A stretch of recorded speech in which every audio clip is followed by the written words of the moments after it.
As organizations become larger and more complex and geographically dispersed, as well as different kind of talent working in the organization, it becomes very important for people to be able to influence and persuade so that the work which has been entrusted can be carried out. I have seen teams nowadays where the project manager is a young engineer, whereas he might be having a bunch of consultants working under him who are more experienced as well as experts in their own small pieces, whereas the project manager himself has to string the whole project together. How does such a project manager work? At the same time, at the client venue, when a consulting organization is going on, the client knows the work much better, but the consultant has got specific knowledge which can help bring in more efficiencies into the client site. How do you work with them? How do you work with the clients? How do you make them listen to your point of view?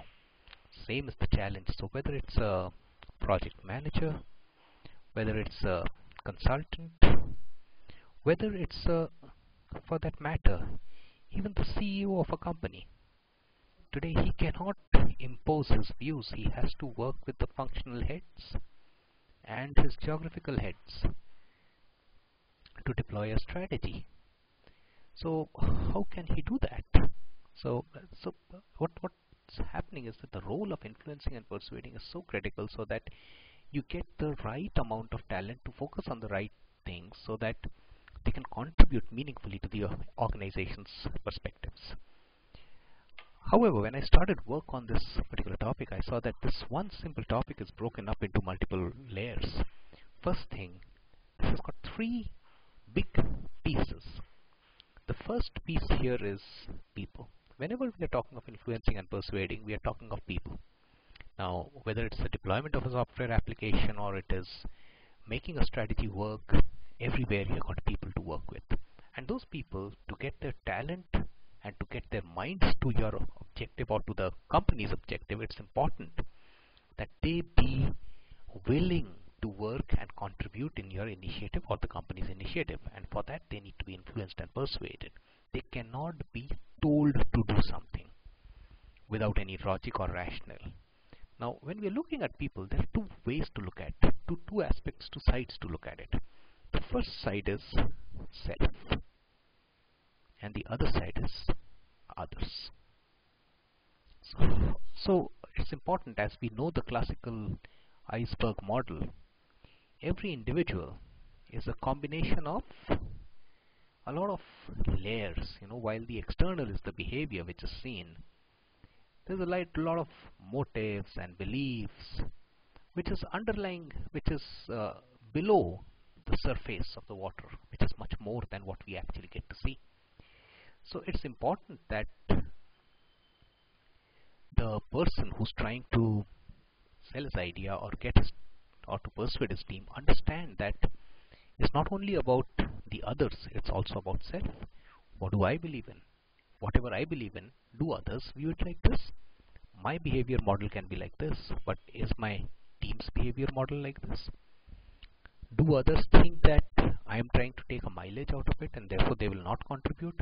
Do others think that I will share the gains or not? Now, depending on the various aspects of it, one cannot ever ignore these perspectives of self and others when it comes to people.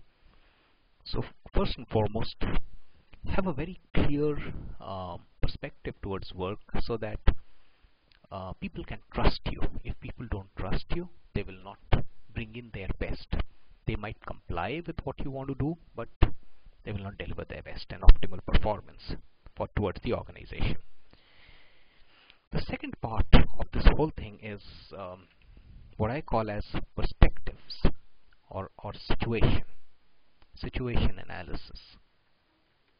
What is the situation and what are the perspectives of self and perspectives of others? So say an accident has happened in a particular construction site. It's a safety issue. So what's the perspective of the first safety manager?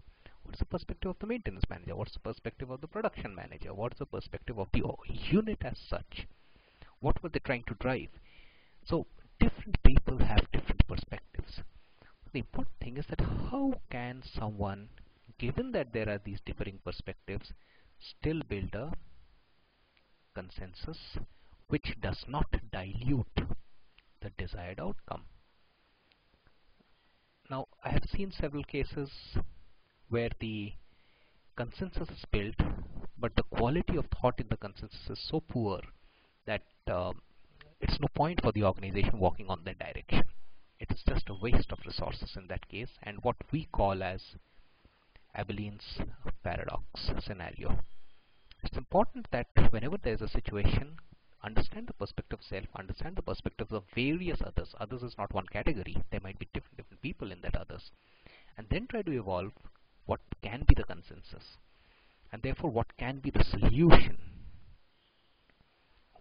What are the multiple solutions which are possible? And therefore, what can be the solution on which the consensus can be built? And the third perspective there here is the perspective of communication. How can you communicate so that you motivate and energize the team or the group of people towards action? And action, such an action which helps the organization circumvent the particular challenge that they are facing. Now, this is not easy again. A motivational communication needs to be carried out in different perspectives. Now, just imagine that you have to do this communication with your peers, you have to do this communication with your superiors, you have to do this communication with your subordinates, and all of that can be in a globalized scenario where there is a diversity aspect to it, and there is an aspect of cross-cultural perspective. And what if all of this can be done, all of this can't be done face to face, and it needs to be done on video conferencing or some other mode? Now here comes the whole complexity of making things happen, because when communication has to work and it has to showcase the people, their behaviors, the motives, the beliefs, the situation, the analysis of the situation, the solutions that were talked of, the consensus that was emerged upon, and the energy that needs to be put in to convert all the thinking into action. It's a huge influencing and persuasion exercise that one lands up into. So when I look at this, there is a framework which I always look to propose for influencing and persuading.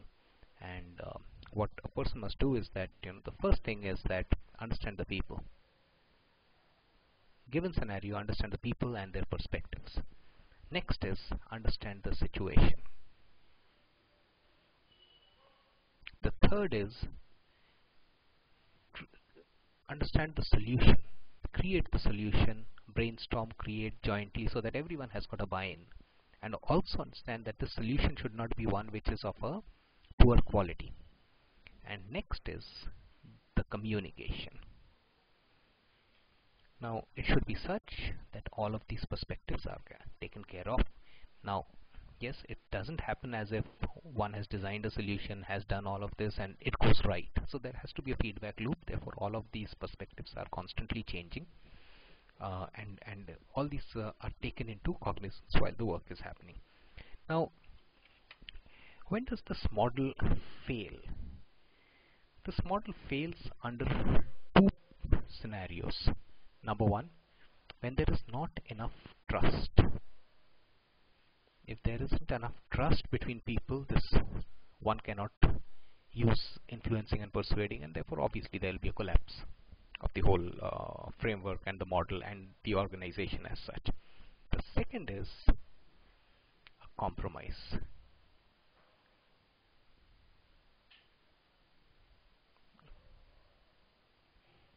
There should be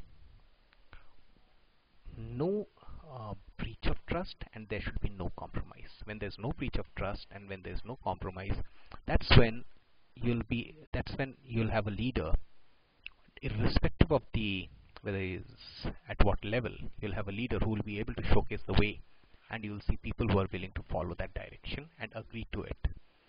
It's important to understand the complexity behind this whole thing and work accordingly, because just wishing success, wishing a project, initiating a project and hoping and wishing that success would come doesn't work. You have to make it work step by step in a focused manner and use the influencing and persuading approach to make this happen.